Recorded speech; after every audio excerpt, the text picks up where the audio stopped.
Right, we're live. Kristi, welcome to the show. Thank you so much for having me. Um, I thought we might start. Obviously, we're recording this shortly after your debut, Hyrox in Houston. How were you feeling after the race? I'm I interested to don't know. know. I was really sore. It was honestly isolated to my quads, which I found super interesting. So previous stuff I've done, I kind of feel like it's been everywhere, but I just had to go down the steps backwards. Like I tried to bring my laundry step basket down the steps the next morning when I got home, and I ended up walking down backwards because that deceleration on the quads did not feel good. Other than that, I felt really good. So it was just super, super sore legs. Yeah, yeah. I'm the same. It's the front of the quads like gets me for a few days. Did you enjoy it though? Oh my gosh, we had so much fun. So we on the way down, I was kind of like, oh, should we do this? This is something I've been wanting to do for years, just because I love fitness and I thought it was super cool and I was really curious about it. And we left and I was like, that was just so fun. Like it was just a really well run, very also low, like well run, but also relaxed event at the same time. And it was fun. The community was awesome. So yes, to say the least, I enjoyed it. Good, good. I remember when it was quite a while ago now. I think your name was mentioned as doing it, and like you've got more of an endurance background than maybe a lot of CrossFit athletes. So there was like a lot of excitement for you coming into it. So I'm glad you enjoyed it. Um, can we talk? Like we'll get more into Hyrox a little bit later, but can we just talk about some of your background? So like you've previously been a very high level CrossFit athlete. How did you get to that point, like from childhood to becoming a CrossFit Games athlete? Can you give us a couple of minute overview of getting to that point? Yeah, absolutely. Honestly, I just love fitness. My mom has really been into fitness. My dad has been into fitness. And it's just been such a huge part of my life that I never really imagined myself becoming a CrossFit Games athlete. And that was never actually kind of something that was really my goal. So I ran cross country, I ran track, I swam. I actually swam for the University of Louisville. So I was a swimmer. I played soccer. I just always loved the endurance style. My mom was a big cyclist and my dad, so I would come home and use her other bike because we're the same when I was in college. So I guess just playing every sport growing up, thankful to my parents for giving me the opportunity to be able to play multiple sports and experience being on a team and individual sports and all of the different things that really help lay that foundation. And then always just kind of having an internal drive. Like I feel like I was very goal oriented in high school. I would have, my swim goal times written on my mirror in my bathroom, and nobody was really telling me to do that. It's just these goals that I had set for myself. And then swimming in college, my mom had run marathons, and I'll never forget as a little kid going to watch her run the Boston Marathon. And I just felt like that was like the coolest thing ever. So then after swimming, I kind of transitioned into like, okay, like maybe I could run a marathon. And so I ended up running a couple marathons as well. And really just because I think the experiences that I had seen my parents do, I had found some interest in it. And I just really liked the solitude and like the peacefulness of just going out for a long run or a long bike ride. And I just found that very calming during college. So I kind of just did that as a hobby. So then I swam in college. I came out of college and I was auditing for KPMG, and I was a full-time accountant. And going from just living such a kind of active lifestyle to sitting at a desk, and especially during busy season, I feel like I'd go in at 7 a.m., 8 a.m. and, get out of the office at 11 p.m. or midnight during that busy season. Or people would be, in the office all day and wanting to go to happy hours. And I was like, where am I going to fit all my fitness in? So coming out of being an athlete, I just was longing to find community. And that's how I fell into CrossFit. And so they had a 5 a.m. class that allowed me, or 6 a.m. class that allowed me to get a really good workout in 60 minutes before I went to my accounting job. And that allowed me to help feel like I was getting back into shape. And I slowly just became better and better at CrossFit, I think, because of that internal drive and the goals and just the people I was surrounded by and having a great background of being in lots of different sports. And my husband, who was then my boyfriend at the time, he was doing the whole competitive thing, and he was really good. Like he was competing at regionals. So I was like, okay, if I'm going to go cheer him on at these weekends, like I'd like to do some fitness too. So my goal is just to qualify. So I also get to work out, but then cheer him on. And then slowly I got better and better, and he kind of switched into coaching me. And then I ended up qualifying for the CrossFit Games. So it's kind of just been just love for sport, love for challenging myself, love for just seeing what's possible. And I just really enjoyed being active in fitness and all different types of fitness. Love it. Awesome. Has it always been, is it the enjoyment and the challenging yourself and getting better, or has it been like quite goal orientated and you want to win X competition, or has it been more like internal? I think it's a mix of both. I would say internal, but I typically would set times um so like running a marathon, it's like, okay, holding a certain pace or trying to beat my next pace or things like that. So and then in CrossFit it became, okay, if I want to make the CrossFit Games, which I like very quietly decided after my 2015 regional, I just only think I told my boyfriend at the time, which is now my husband, and to do that you had to be top five. So I knew I had like written on my board, like top five in the Central East. Like that was the goal. And so that became extrinsically motivated. But I also knew like if I could perform my best, I felt like I had a good shot to become that top five and just focusing on each workout. So I guess to answer, it's a little bit of both, but I would say more intrinsic than external. Winning always feels good, but really I just like to try to perform the best that I possibly can and kind of see where I fall. Okay. I'm also a former accountant that's got a love for sport as well. So yeah, we both escaped that world. Oh, that's amazing. Yeah. um, uh, um, you transitioned from like quite an sporting background into CrossFit, which is very strength based. How did you find that transition? Was that like, did that come easy to you? Was it gradual? And one reason I asked that is that there's a lot of people who listen to this who have got into Hyrox and they've come from triathlon or running or whatever that are that sort of going through that transition at the moment. So yeah, I'm interested to see how you found it. I definitely found that the most challenging piece, and it took lots of time. There's like, I've been working at it for 10 plus years now. And I think the biggest thing is we can get so caught up into where we want to be that sometimes we forget how much we've already gained. And so it was extremely challenging for me. And I also still and was when I was competing, probably one of the smallest games athletes. And my training was very strength based. So what we had to do was for me to be able to get as strong as possible is put all of my strength stuff first. When you're the freshest and your body is the most available to give everything you have into that. And unfortunately, like I didn't enjoy that. I wanted to do all the conditioning, be nice and warm, and then I'd do my strength stuff. But when I was doing that, I wasn't able to get the strength gains that I needed. And even if I was, it was just a much slower process. So we had to kind of relook at everything and just put most of our focus knowing that I had this base and this background and that I could trust in that ability and that it would still be there when I was competing, and take all of our programming and all of our focus and try to get as strong as possible. And a lot of that is not only stuff inside of the gym, but outside of the gym. So I would say it was extremely challenging for me, but learning to eat to be able to fuel strength gains I remember sitting just like eating rice at the dinner table and be like, I don't want to eat anymore.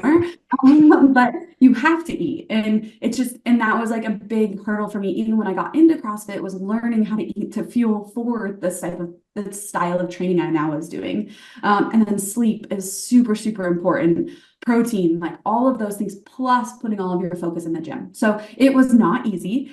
It's well worth it. And it's really cool to look back. And I feel like for anybody who maybe feels like I've just been working at this, it's taking forever, just kind of look back at where you were however many years ago. And I'm sure that you have made progress, and just know that the strength process takes a lot of time, and to just be putting that first. So you give your body the best chance possible to continue building that strength. Okay, great. I do a lot of nutrition calls with Hyrox athletes and constantly telling them to eat more. Like it's normally that's the battle, eating enough calories to fuel everything that they're doing. You retired from CrossFit in relatively recently, like 2023. Was that a tough decision at the time? I would say bittersweet. So it's tough in the sense that I love it and I love competing and I thought it was really fun, but I knew I was ready. I felt like when you say it out loud, it's sad because you're like, oh my gosh, I feel like this chapter is closing. But at the same time, it's also like, oh, I'm so excited for whatever this next chapter has to bring, because I could feel that I was just ready. And I wanted to be done with it when I knew that I was ready, and I didn't want to continue drawing it out, because when you step on the floor, you have to be hungry and you have to be ready, or you're going to get spit up and chewed out and, tossed out by the rest of the competition floor because they're hungry. And if you don't have that hunger and you're just doing it because you're now just doing it because it's what you do, it's just not as fulfilling. And I felt like that's where I was starting to get. I knew after the 2022 games, actually, when I competed, and I was like, okay, like, cool. It was good. I felt like I could have done better on some stuff. But then I ran a marathon right after in October. So the games were in August. For those of you guys that don't know, the first week of August, I ran the Columbus Marathon, which I think it was like the middle of October, like August 16th to 17th. And the high and the adrenaline and the just like the self accomplishment and just the feeling that I had after running that, I was like, I think I'm done with CrossFit. Like, I'm ready to just push myself in other ways. And it was so much more fulfilling for me to do that challenge than the games. And I sat on it and reflected on it for a while. And so then at the start of the 2023 season, I just continued reflecting and I just knew. So it was sad, but at the same time, I was excited for all of these other possibilities in the fitness world that I had been putting on hold because I had to focus so much on this one thing. Yeah. And it takes so much, doesn't it, to compete at that level in CrossFit. It's not just something you can do half-heartedly, really. It's not, even just a few hours a day is probably not enough. And so if your heart's not fully in it, then it's time, right? Yeah, and I think that's like what a lot of people maybe don't see at that top 1% in the CrossFit Games. Like, I think it starts as this healthy thing. So I started with, I want to be in shape while I'm auditing. I just really like fitness. And then all of a sudden you start to get better and you realize there's so many things you have to be good at that it honestly becomes unhealthy at that point. I think anything to the extreme can become that way. But everything in our life was revolved around it. Like the amount of sleep, how I'm eating, when I'm eating, how many hours in the day I spent. I missed birthday parties. I missed like family events, all of these things just because I was so hyper focused on trying to maximize everything I was doing to be the best I possibly could. And so I think that there's a lot that can go into that in order to be at that top percentage. Yeah. I watched your retirement video actually last night, which was really well done. Thank you. Emotional, to be fair. It was nice to look back on the career and everything. But in that, you said you want to allow yourself the freedom to take on some different athletic adventures and challenges. And you mentioned the marathon. And I think that leads us on nicely to Hyrox. Talk a little bit more about Hyrox Houston. Did you train so you won the pro division, I should say, in case anyone's not aware. Did you train specifically for that in the lead up to it? No, I actually didn't. It's kind of funny. I've been trying to do Hyrox for about 2 years, and I was just really interested. And I wouldn't say that I trained specifically. I just relied on the background that I had, and I added more running in. I knew that like my husband and I got the sleds out for the first time the Monday before the race, just to like see how much weight we could put on them. And it's like, can I still push this? Like, I haven't pushed a sled in probably over a year, just because it's been cold here and it's just our floor in the gym's not great for it. So I was like, we better just make sure. And then also, you guys pull the sled very differently than we do in CrossFit. And he's like, we better like try to see if you can even figure out how to do that. So we did the sleds the Monday before, which also made me very sore until like Wednesday or Thursday. But I was like, oh, well, you at least have the confidence you can do it. But I did not train specifically for it. And I did that intentionally. I wanted to just see going in like with the background that I had and adding. So I was running about 4 days a week, which is more than I would run in CrossFit. I'd run 2 days a week in CrossFit. So I added 2 more days of running just to kind of build up, because I was very aware that, I've done so much of this other stuff that maybe I should just try to like boost my running back up. And so that was really the only thing that I changed, and just going in to see how it was. In hindsight, like, I think there's a lot of things that I could do differently that would, help me with understanding it. But I just really wanted to see, like, I like fitness. I want to see, with this background that I already have, like, where do I stand? How fit am I currently? And then just see how it went. And that also helped me feel calm going in, because the entire intention for me was to go be part of the community and do it for fun, and not try to just like take this other thing and like look for a new sport immediately. I just wanted to go experience it and be in like a total newbie shoe, and just see how it went. Yeah. I was going to ask, did anything catch you by surprise, or like, would you change anything in your build up again, if you could, like knowing what you know now? I definitely think I would continue running more. So the laps were just different. Like I was running, counting on my fingers because I could not remember where I was for the life of me. It was only 3 laps, but it's kind of crazy how like the first time I screwed it up, like out of the tunnel, it was 2.5 and I ran past and then I had to turn around and run back into it because I realized the girls in front of me ran, something like that happened. And so just having a better understanding of just how it flows, honestly. And then maybe I did study the floor plan and I swear I knew where everything was, but I feel like even though I'd come in running from the station and I was just like looking everywhere, like, where do I go next? Um, and so like counting the laps on my fingers. So I just guess preparing maybe in the order, like I was doing some of the movements just with what we do in training, but I never really put them in order. I didn't do a full run through.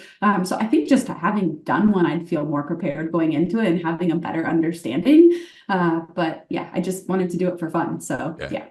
Yeah, I always think there's a lot to be gained from just doing one and seeing it and seeing the scale of it and everything like that. So the time you got when you consider that is all the more impressive, really.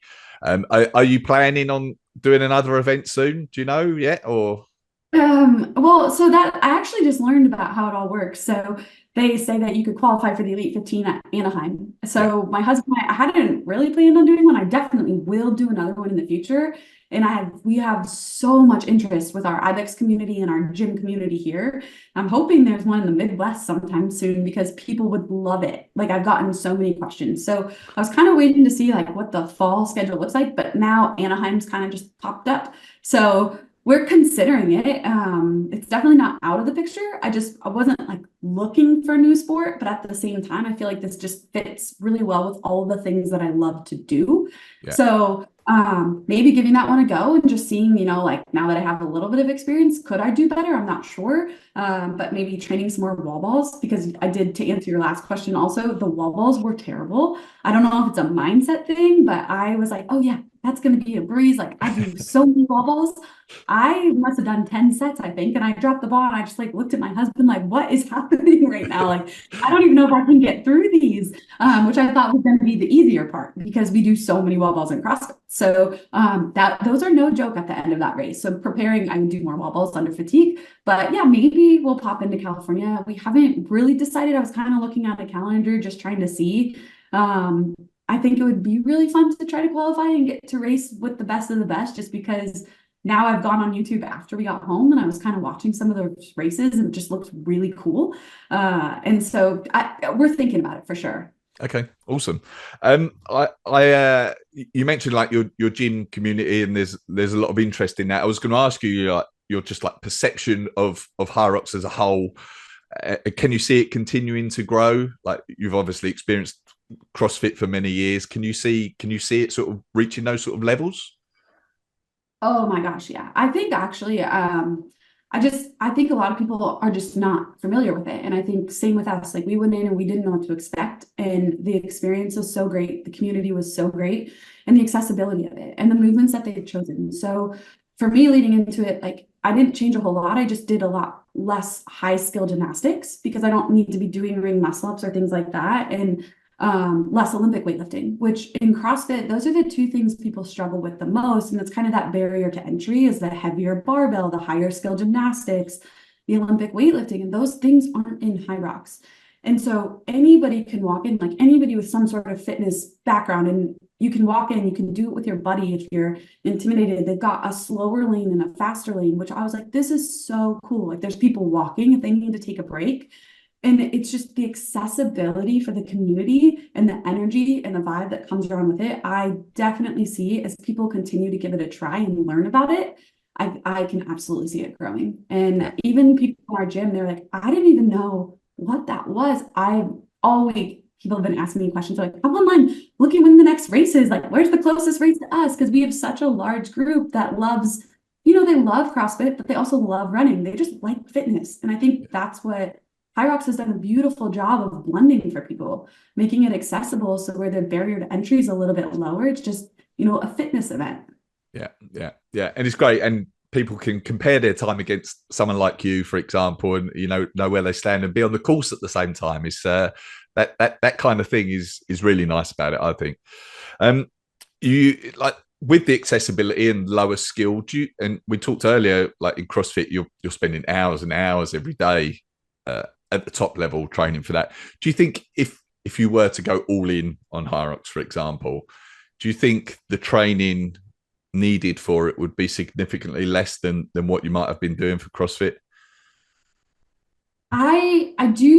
I definitely think, especially the people at the top, like those times are incredible. So having run that and then knowing, for example, like I think Lauren and Megan are 58 and 59. That is unbelievable that what they're able to do at, the pace that they're running and the heart rate and just the capacity that they've built is unbelievable. So I do think that obviously building that capacity takes a lot of time.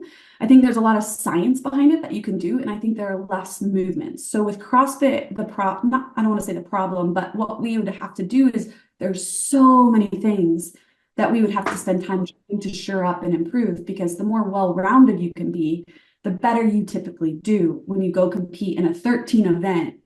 So for those of you guys that don't know, in the CrossFit Games, we'd have anywhere from 13 to 15 plus events in a weekend. So some of those events would have 3 or 4 different pieces to that event. So all of a sudden you have this huge list of skills, this huge list of lifts, this huge list of potential capacity movements, swimming, like all of these things that you're trying to fit into just a 7-day week, which I think is what makes the training just so much, is that you have to try to be the best at all of this stuff. Where Hyrox, you can have a very specific plan. And you can, from what I'm gathering anyways, and those of you guys that have done Hyrox probably know a little bit more, but you know the movements, you know the structure, you know the race. You're not showing up wondering, like, did I prepare for this? Because there's many times at the games they introduce new movements. So you're also trying to think out of the box and think, well, what could they throw in? Like, we did this, like what would be the next progression? Because they don't announce it and they don't tell you. So you're trying to think outside of the box, and you could have been training all this stuff that, they never ever shows up in the CrossFit world. And now it's not wasted time because you're doing new things, but at the same time, if you know exactly what you need to work on, I think that you could condense that week just a bit. Yeah. I often like to ask from a mindset perspective, people that I speak to on here, like where their mind goes. Like Hyrox for an hour or whatever is tough if you have to sort of dig quite deep during that workout. Where does your mind go during that type of thing? Are you thinking happy thoughts? Is there something motivating you? Where does it go?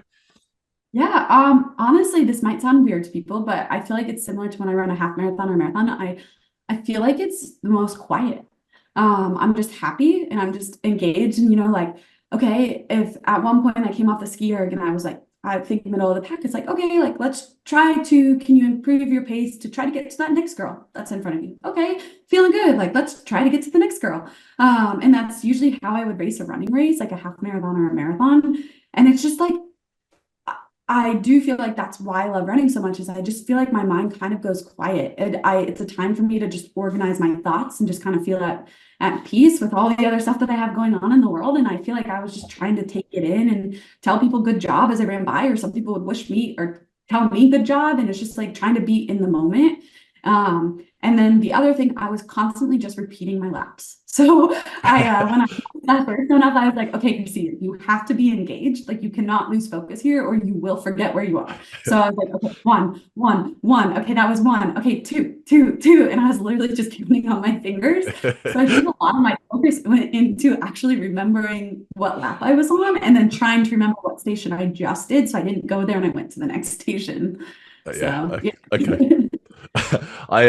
I heard you on another podcast one point say that another thing that you sometimes think about is this is better than accounting, which I liked. Yeah, that was it's kind of funny you bring that up. So always having a mantra. So I've read a couple books in CrossFit. That was actually the first 3 to 4 years when I was competing at the games. I remember heading out for the games. It was just my husband and I in the gym at the time, prepping like our last session, and it was a really hard session. Like, I don't know about you guys when you taper for Hyrox, which is also a whole nother game. I was like trying to figure out how I wanted to taper heading into this event because it's just different. And it was a hard session. And he looked at me and was like, would you rather be sitting at your accounting desk right now? And then from there on out, like I'd get into a hard workout at the CrossFit Games on the floor and just be like, this is better than accounting. This is better than accounting. This is better than accounting. And just keep repeating that, because basically it doesn't allow you to have time for those negative thoughts to creep in. These are so focused on that. And it's like, okay, I can keep doing this. Like, yeah, you're right. This is better than accounting. Like I choose to be here in this pain cave right now than sitting at my desk. And so I use that for like the first few years of my CrossFit Games career. Love it. There's another member of the Elite 15, Becky Mason. It reminds me, hers is like, this is my fun, which is kind of similar. It's like, I'm choosing to be here. This is what I'm doing for fun. Are there any other athletes from the world of CrossFit or anywhere else that you think would do particularly well at Hyrox that spring to mind? Oh, yes. Actually, so there's a couple that I've talked about doing a race with now after I've done one. Kristen Holta, her and I have been trying to do doubles. So she's from Norway. She's amazing. She's one of my best friends, and we actually had planned to do one a couple years ago, and it just ended up not working out. So she is, I hope to see her on the floor very, very soon. She's very strong mentally, very good runner, very strong physically as well. And I'd love to pair up with her just for some fun. Mal O'Brien, I think if she did it individually, I think she would absolutely crush it. I think Street Horner on the guy's side. He was a CrossFit Games athlete. He is very fit. He's run a couple half marathons. He does a little bit of everything. I think he would do very well. And so there's, I think, lots of athletes that I think they're getting curious about it. The ones that have maybe a little bit more endurance background. I'm sure I didn't name a couple, but those are just the ones that just kind of pop off the top of my head. Yeah. Funnily enough, I spoke with someone about Kristen Holter this morning, actually, because I think we're recording this before the Copenhagen event this weekend. And I think she was planning on doing that, but isn't anymore. But yeah, it'll be good to see when she does. You think you'll do one soon? Yeah. Okay. You've been at a high level in sport for a long time. Do you feel? Have you noticed any qualities in the athletes that do very, very well compared to athletes that don't do so well and don't quite reach the levels that you have and some other top athletes have as consistently as you did as well? Is there anything aside from just like great genetics? Is there anything that springs to mind from that perspective? I think that you have to not be afraid to fail, because I think it's really hard to put yourself out there. And it's really hard, like everybody wants it. And it's just continuing to show up, even when things don't go well, and even when you have those bad days, and just kind of being able to accept some of the days that aren't great. And I think that continuing to push through and continuing to keep your goal in sight, I think that's really, really important, that it's not always easy and it's not always just this straight linear progression, but that you keep showing up even on the days that are bad, or even on the competitions that don't go the way you plan for them to go, and you don't get discouraged and you keep that end goal in sight. I think, honestly, this might sound a little weird, but I think being a little bit selfish, because when you have really high goals, like I mentioned earlier, is I had to miss a couple birthday parties. And though my family or things like that, family events, birthday parties, or I'd say no to, going out with friends because I wanted to go to bed at 9 p.m. and get up and be able to have a really great training day. And the more you start to realize that external things can kind of take away from that, or just, maybe if you go do these things, you have to understand like potentially what your next training day could look like. And so just understanding that there's a little bit of sacrifice. I don't even know if selfishness is the right word, but that sacrifice and being willing to make those sacrifices. And then just, I have a really great support system. My husband's awesome. My parents are awesome. So I think those things and just being willing to go all in are just really, really important. Is like, no matter what, I'm figuring out how to achieve this goal, believing in yourself. And when I say believing in yourself, we all have moments where we don't believe in ourselves. Like we all have the thoughts like, can I do this? Like, am I prepared? Did I do everything I should have done? Like, am I ready for this? And then you get on the floor and you just do what you've prepared for.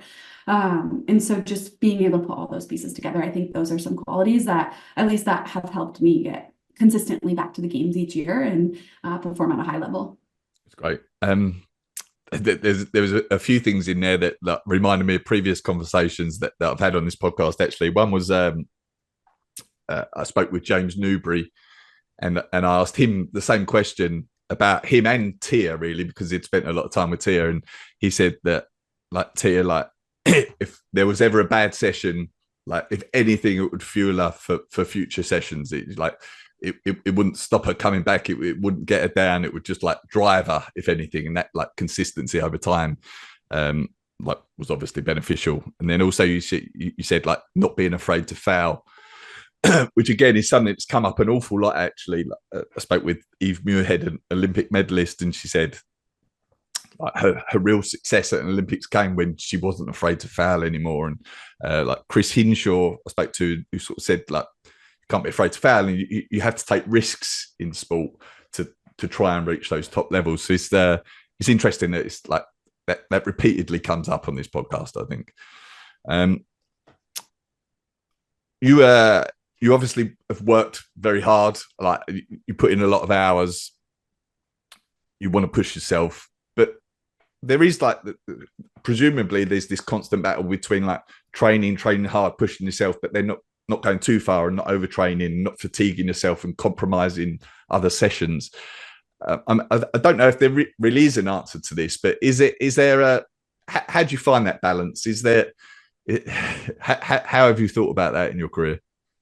I would say that I'm guilty of having gone too far a couple of times, like where, I've dug myself into a hole, and then you learn. You're like, okay, now I'm in a hole. I have to take a full week off, or all these nagging injuries are starting to appear because clearly I haven't listened to my body, and I've just been. It's the balance between, am I being a baby and should I continue pushing through, or am I really putting myself up to that line, and I don't want to teeter myself over that line. And it's extremely challenging. I think everybody is very different. And I think the person who has been my best sounding board has been actually my husband. And I'm like, I need to go do this. He's like, no, you don't. Like, you are good and you have done enough. Like, you've given your best effort. Like, at this point, what would be best for your body is to actually allow it to recover. And so I think as the athlete, making sure that you have some sort of third party or somebody helping you, because it's very easy to just go overboard and to think more, when actually more is not always better, at least especially in the CrossFit world. Is I've put myself into plenty of holes because I think, like, oh, I need to do this, or I saw this on Instagram, or I need to, keep up with everybody else. And it's like, you really just need to listen to your body. And I started so I'll wear a heart rate strap. I would do a 10-minute row when I was training for the games every single morning, monitoring my heart rate in that 10 minutes. If it would come up relatively quickly, I'd know, like, okay, I feel like I'm pretty ready to go for the day. And if it was just really, really suppressed, or just in certain spots, it's like my body is having a really hard time getting started today. So we would do that every single day. I track my sleep score. I track my body battery. Like, I track all of those things just to make sure that it's like all of this external data that I don't always rely on, because obviously in competition, it might not be perfect and you still have to go compete anyways. Mm-hmm. But when you're training, it's just great to have some metrics, and then obviously having a third party or somebody else that you can kind of talk to, and then listening to your body. Like, I think, there's days that I knew that I was probably pushing it a little bit too far when that was happening, and just kind of checking in with yourself and just being like, why am I doing this piece? What is the benefit I'm going to get out of this piece? And then if I'm going to do this piece, I should be giving it my all, and kind of making sure that you understand why you're doing what you're doing. And you're not just throwing in all of these junk volume pieces because you saw on Instagram somebody was doing this and you think you should be doing more. So just having a little bit more science and a plan behind the programming, I think, is really helpful. Yeah. Were there any steps that you took or take, like, for recovery, to aid recovery, other than that and managing your training volume? Anything like you thought was particularly good for your recovery? Yeah, so we have a sauna in our house. My husband, he built a sauna during COVID. So we definitely sauna, and I would use the sauna regularly. I do yoga. I just follow like an at-home yoga video on YouTube most days. I'd say like 5 days a week, just trying to give my son, not only just for the benefit of the mobility, but also for the breathing. Like, yoga kind of centers you and makes you calm down, and can be like very on the go. And so just time to kind of come relax. And so doing a lot of that. And then I'll do massages. In season, I would probably go like every 3 weeks just for soft tissue work. Out of season, I'll go like once every 2 months or 3 months, or kind of on an as needed basis. And then I have a really great PT that I love, that especially in season, I would actually work with her weekly. even if my body wasn't feeling like it. But I learned, so I'm going to be turning 35, and I learned as I was getting older, just, being able to check in with somebody, make sure I'm not imbalanced. I was able to continue working on like activating my glutes, making sure my hamstrings are firing. That way my knees feel good, like all of these things. And I would just in season work with her once a week. And then I have all these drills that I keep in regularly on my own based upon whatever my training has. So prehab, rehab, stretching, rolling, all of those things I think are just extremely beneficial for the mind and the body. Okay. All right, great. Across your sporting career, does anything stand out as being a highlight or highlights? Anything jump to mind? Apart from Uh, winning Hyrox Houston, obviously. I mean, honestly, that was so fun. I really did not expect that, and I just had so much fun. So it's definitely a highlight. Okay. Running my last marathon in 2022, so I ran a 3:04, and my previous time I had run 3:10 twice at Boston and New York, and I just would have never imagined I could get faster at a much heavier weight. So I weigh a lot more now because I have a lot more muscle than when I was running previously. And that was a really, really cool experience for me. And then I would say like my first games, 2016, I ended up taking 8th, which I ended up in the top 10 quite a few years. But that one, I went in with the goal to not take last and like to come out top 10. And that really started to help me like, okay, like you can do this, like keep working hard and just give myself a little bit more confidence, because I felt like that was always something that I have struggled with. And so just a few of those things, winning, getting to race with Tia in a lot of the run swim events, or like some of the high skill gymnastics, like getting those first or second place finishes at the CrossFit Games was just like something I could never have imagined. So I've just been lucky, or not lucky, but grateful for, and lucky too, but grateful for all of those really cool experiences and it's a little bit of everything. And that's what I love. So just getting to try to test my body in so many different ways in the realm of fitness is really what I love to do and what makes me happiest. Awesome. Are there any other events that you're planning aside from maybe like Anaheim, Hyrox? Are there any more marathons or anything like that you've got in mind? Yeah, so we've been looking, actually, we would like to run another marathon. So I had planned to do one last fall, and it kind of fell through. I was just dealing with a little bit of hip stuff. So I just decided it probably wasn't the best, and just to let all of that calm down, which I'm grateful that it did. But yeah, I would love to get out. I'd really like to do a trail run. So then on like the national park running website or whatever, just trying to see if I can find a trail run. And then I don't have anything signed up right now, but a trail, either like half marathon for a trail would be really something I'd like to do. And then I just told my husband the other day, I think I'd like to try to attempt an ultra at some point, 50K, not a 100-mile race, but trying to get just a little bit past that marathon and just see if my body could do it. So we're looking at more races in the future. We just haven't booked anything quite yet. Okay. All right. Awesome. And then one last question I wanted to ask, that I ask a lot of people on here, is if you could put a message out to the world on a billboard for all the world to see, what would it be? Oh, okay. I think the message would be just to try, like just to get started. Like you can do it, and don't be afraid to fail. Like don't let the thought that potentially like the negatives or what could go wrong kind of hold you back from putting yourself out there and just giving it a try and challenging yourself in the fitness world, especially. So I think a lot of us tend to worry about, especially myself, like, oh, what are other people going to think? Or can I do this? And it's like, if I listened to those thoughts or held back to that my whole life, like I would have never achieved anything that I've been able to achieve. So don't get in your own way and don't hold yourself back, but allow yourself to have the chance to accomplish something great. Love it. Hear a lot of people say they'll do Hyrox when they're ready, like they're not quite ready to go and do one, and like best time is now, right? And then 100%. Yeah. All right, awesome. This has been fantastic. Thank you. Can you tell us a bit about like your businesses, your gym, your online training, everything like that? Yeah, so my husband and I own Ibex Training. We have a physical in-person gym here in Westerville, Ohio, that they've all been doing our Ibex training since 2019. Well, that's when we created Ibex, but the gym's been there since 2016, so I guess 2016. Our online business was established in 2019, which is a expansion of what we do in our current physical location. So we have the CrossFit program, we have a more advanced like competition style program, but then we also have the stuff that we've been doing for years on years, and that's going to be the lift run program, which is ultimately a blend of lots of weightlifting with more running, bodybuilding. So it's a little bit of all fitness domains to help people figure out, you know, how or what they want to accomplish fitness wise and to support them in doing that. So that's an online app that can be accessed from anywhere. And those are our two main things. We have a YouTube channel, which we do have a Hyrox vlog coming soon, which I'm really excited to share with everyone. And hopefully that'll encourage other people to give one a try when they can kind of see a little bit of that behind the scenes stuff. Awesome. Okay. All right. Brilliant. And if they want to follow you on Instagram, what are you on there? Kristi, it's Kristi Ermo. So it's at KRISTIERAMO. So Instagram is at Kristi Ermo. YouTube is Kristi Ermo O'Connell. Okay. All right. All right. Awesome. This has been fantastic. Thank you. Good luck if you do Anaheim eventually. Thank you. I really appreciate it. It was great to meet you. Yeah. And you. Hopefully talk to you soon. Yeah, sounds great. Have a great night.